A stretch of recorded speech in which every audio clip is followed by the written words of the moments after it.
Durante milenios, la historia humana ha estado marcada por la violencia, pero hubo una guerra tan brutal, tan devastadora, que casi nadie la recuerda, a pesar de haber dejado una huella indeleble en nuestro propio ADN. Una guerra tan antigua que no quedó registrada en ningún texto, pero que aún resuena en nuestros cuerpos. Se trató de un conflicto que ocurrió hace unos pocos miles de años, en pleno Neolítico, y que acabó con hasta el 95% de la población masculina del Viejo Mundo. Ni siquiera las guerras mundiales modernas se acercan al nivel de aniquilación que provocó este evento prehistórico. Todo comenzó con un descubrimiento inquietante. Científicos que analizaban los genomas de distintas poblaciones modernas, detectaron una anomalía que llamó su atención. Había un patrón evidente. En un momento concreto de la historia, la diversidad del cromosoma Y, transmitido exclusivamente de padre a hijo, cayó de forma drástica, mientras que la del ADN mitocondrial, heredado por vía materna, permanecía estable. Esta diferencia tan marcada indicaba algo perturbador. Los hombres habían desaparecido masivamente, mientras que las mujeres no habían sido afectadas en la misma medida.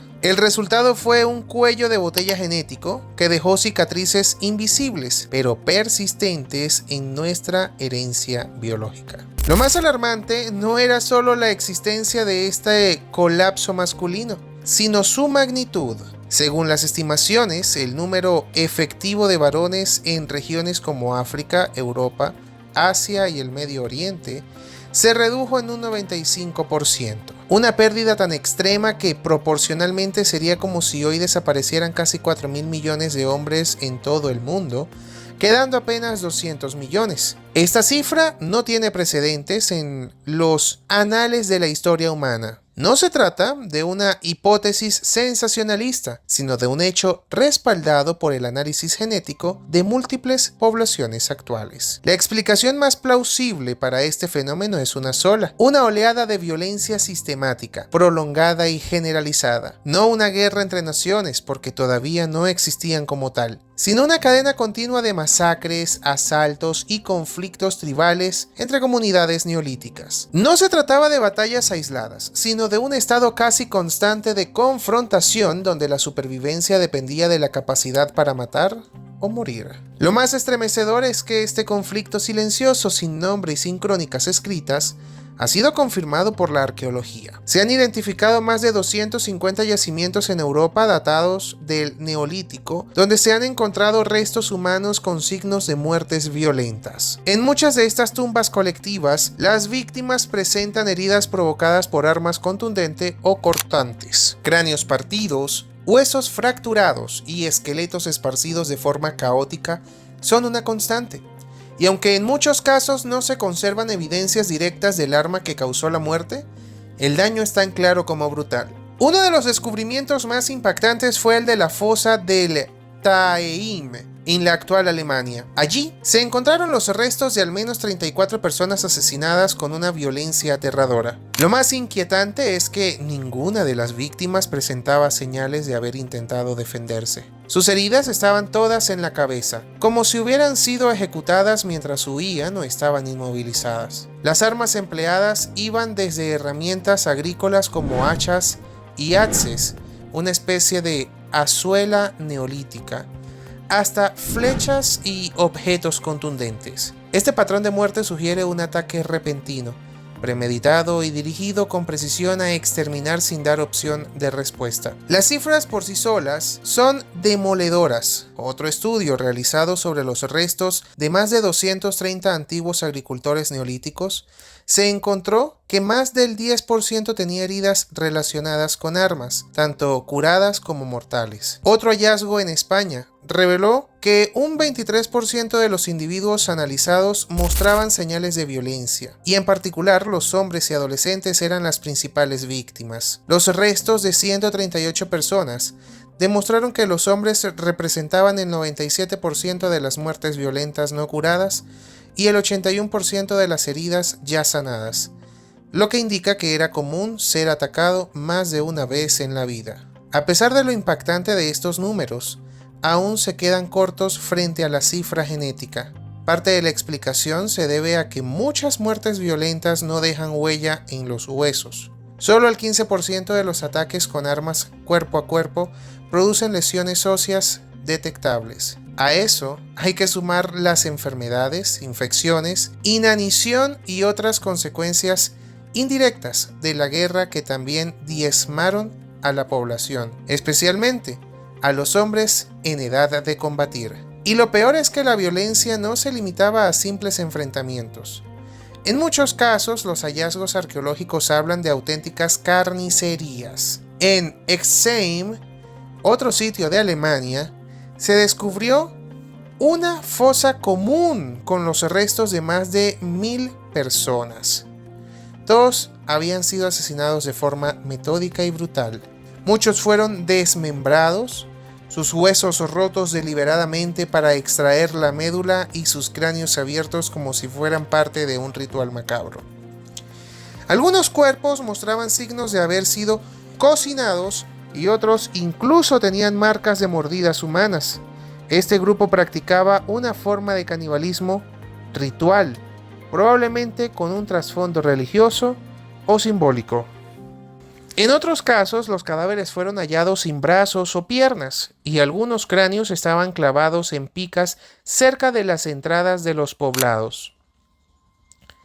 Se trataba de actos de terror y humillación que buscaban enviar un mensaje claro: aquí mandamos nosotros. Las mujeres jóvenes y los niños, en muchos casos, desaparecían por completo del registro arqueológico. Eran capturados, esclavizados o tomados como trofeos reproductivos para los vencedores. De ahí que el ADN mitocondrial, el que se transmite por vía materna, no refleja la misma caída que el cromosoma Y.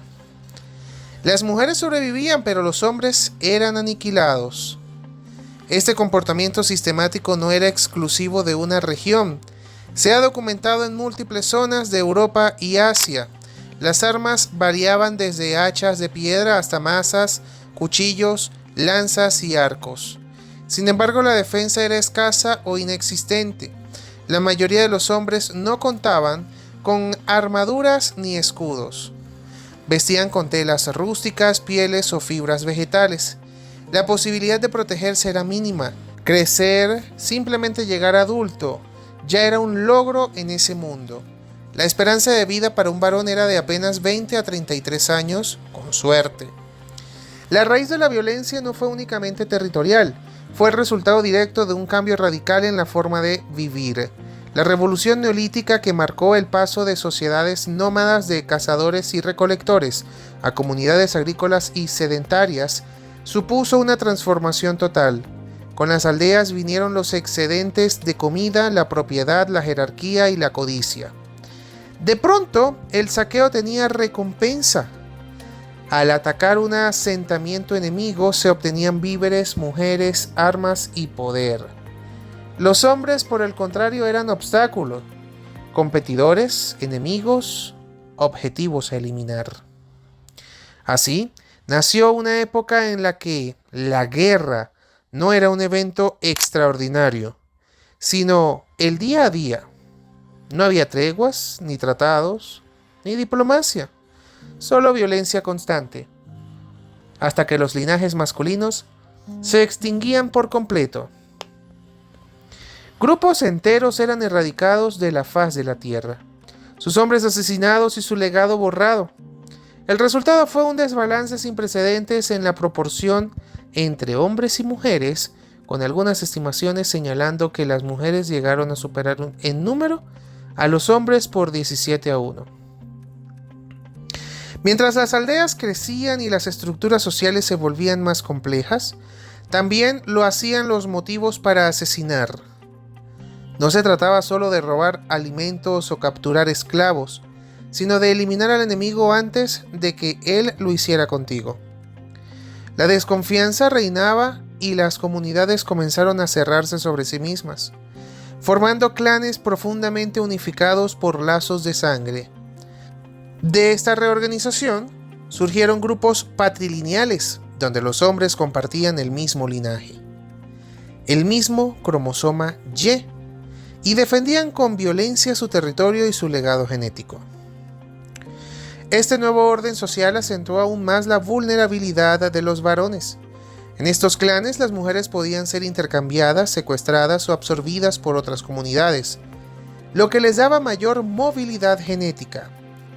En cambio, los hombres estaban atados a su tierra, a su clan, a su linaje.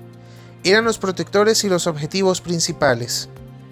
Cada conflicto no solo era una lucha por recursos, sino la continuidad de un apellido, de una línea sanguínea. Si el clan caía, el cromosoma Y que compartían desaparecía con ellos. Así, en medio de esta dinámica feroz, se fue tejiendo el cuello de botella genético más extremo que la humanidad haya registrado. La diversidad masculina fue literalmente arrasada. Miles de linajes se extinguieron en el campo de batalla, entre llamas o bajo las armas de tribus rivales. Y aunque no se conserva ningún documento escrito que lo relate, cada tumba masiva, cada fosa común, cada cráneo perforado es testimonio silente de esta guerra olvidada que casi borra a los hombres del mapa. Erzheim, Talheim, Sketchels, los nombres modernos de estos lugares apenas pueden contener el horror que ocultan bajo tierra. En Sketchels, hoy parte de Austria, se halló en una de las masacres más grandes de todo el periodo. Más de 200 cuerpos fueron arrojados sin cuidado en un pozo, resultado de un ataque feroz contra un asentamiento que, como muchos otros, estaba protegido por palizadas. La brutalidad de la escena dejó claro que no hubo clemencia. Los cadáveres, en su mayoría hombres, fueron despojados de extremidades. Otros presentaban signos de tortura o mutilaciones rituales. En cada rincón del viejo mundo, estas matanzas se replicaban con patrones similares. Los hombres eran el blanco principal, las mujeres en cambio eran capturadas. Los niños pequeños sí eran varones, a menudo eran asesinados junto a sus padres. Solo las niñas eran preservadas como futuras esposas, sirvientas o trofeos. Este modelo se repetía una y otra vez, amplificando aún más el desequilibrio genético. En Asia, por ejemplo, las prácticas eran igual de espantosas. Se han documentado casos de grupos que practicaban la caza de cabezas de forma sistemática.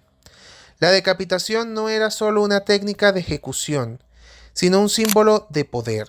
Coleccionar cráneos se convirtió en una forma de demostrar dominio sobre enemigos y de infundir terror en quienes osaran resistirse.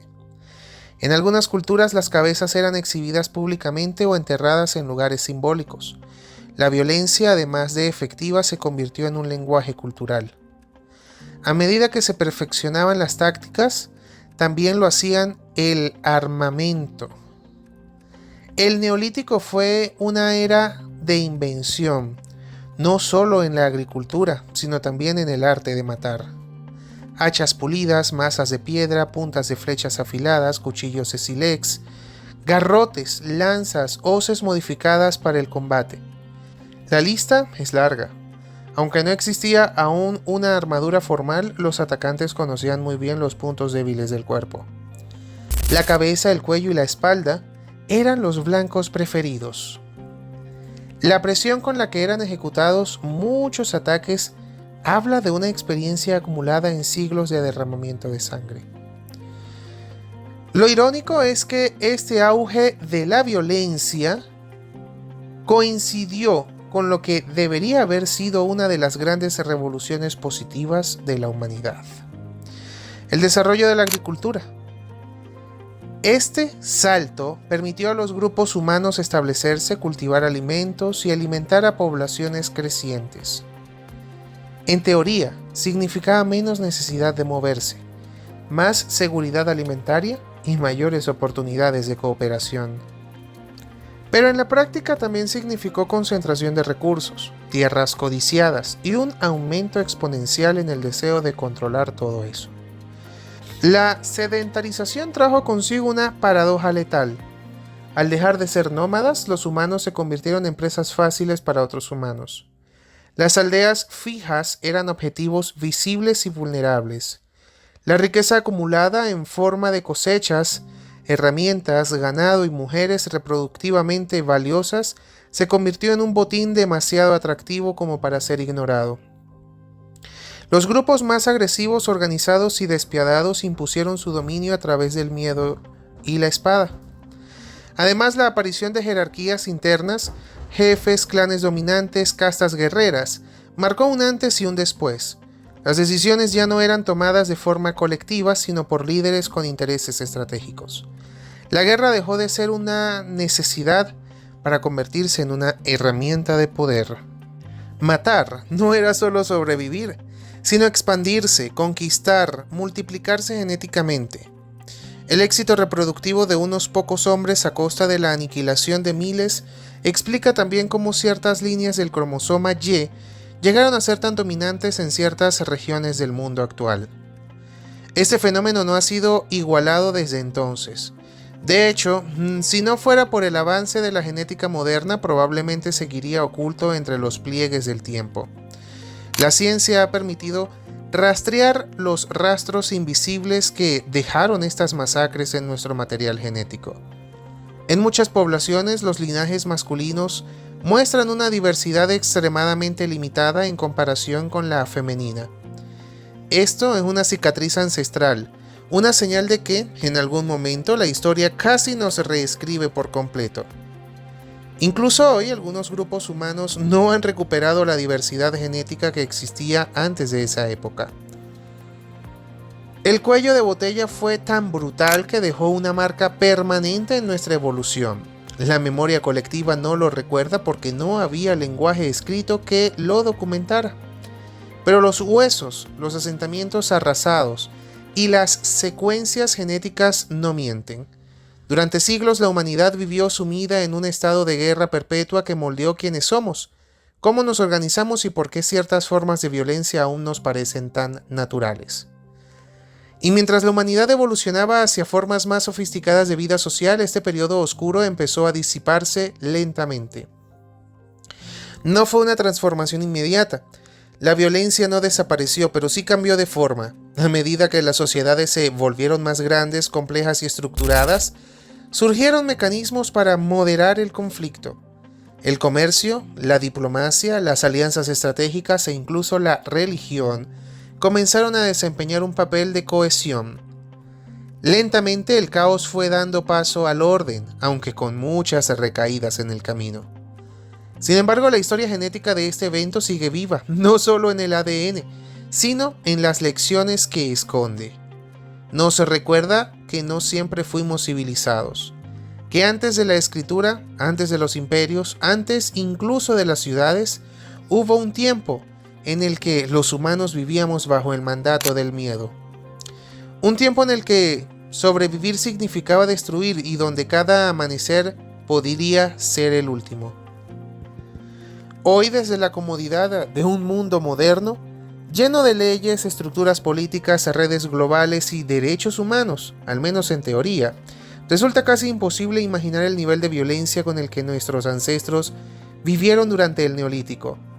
Nos rodeamos de avances tecnológicos, derechos civiles, instituciones que medían los conflictos y creemos que eso ha sido siempre la norma. Pero no lo es. Durante siglos la norma fue el caos. Una violencia constante, cruda y despiadada que definía no solo el destino de un individuo, sino de clanes enteros, de generaciones completas que podían desaparecer sin dejar rastro más allá de un hueco en el registro genético. Aquellas décadas, incluso siglos, de matanzas indiscriminadas, esclavitud, canibalismo, ritual y aniquilación genética, dejaron cicatrices profundas. Cicatrices invisibles pero latentes que aún se reflejan en nuestros cuerpos, en nuestras estructuras sociales, en el modo que desconfiamos del otro, en la forma en que organizamos la violencia hoy. No solo son huesos dispersos en fosas comunes, son advertencias impresas en el ADN, en la psique colectiva, en ese rincón primitivo que sigue alerta cuando no entiende una amenaza. La pregunta que persiste es, ¿cómo terminó todo aquello? ¿Hubo un punto de inflexión, un momento en el que la humanidad dijo basta? La respuesta más realista, aunque incómoda, es que nunca acabó del todo.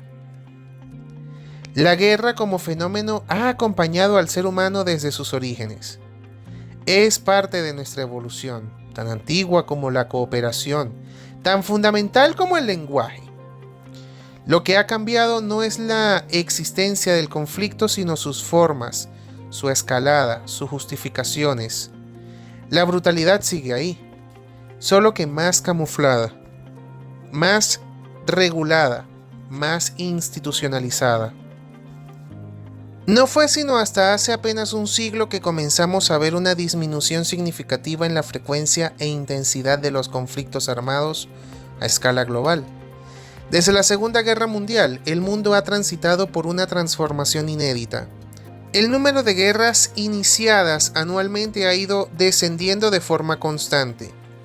Aunque con altibajos, esta tendencia marca un giro histórico sin precedentes. Por primera vez la humanidad parece estar aprendiendo, aunque lentamente, a no destruirse a sí misma por sistema. Y aún así, pensar que vivimos en paz absoluta sería una ilusión peligrosa, lo que ha cambiado en el contexto.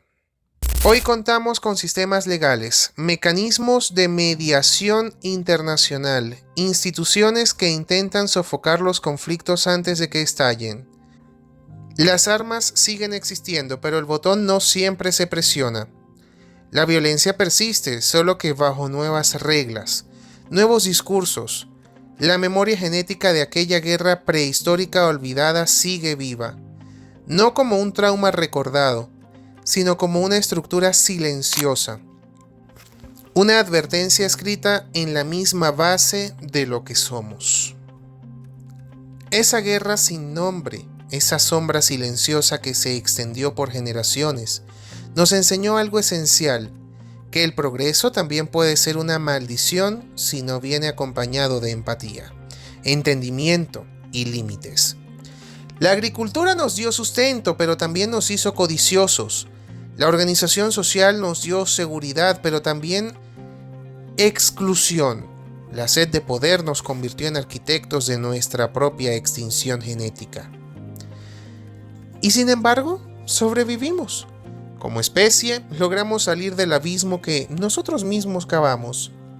Pero ese pasado sigue siendo nuestro.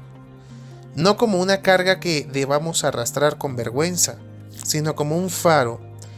Porque lo que ocurrió en aquel mundo sin mapas, sin banderas, sin tratados, no fue simplemente un error evolutivo. Fue una lección grabada en piedra, en huesos, en fuego y sobre todo en nosotros. ¿Qué opinas de esta guerra olvidada que casi borra a todos los hombres del planeta? Queremos leerte en los comentarios. Si este video te impactó, suscríbete, dale like, activa la campanita y compártelo para que más descubran esta historia escondida.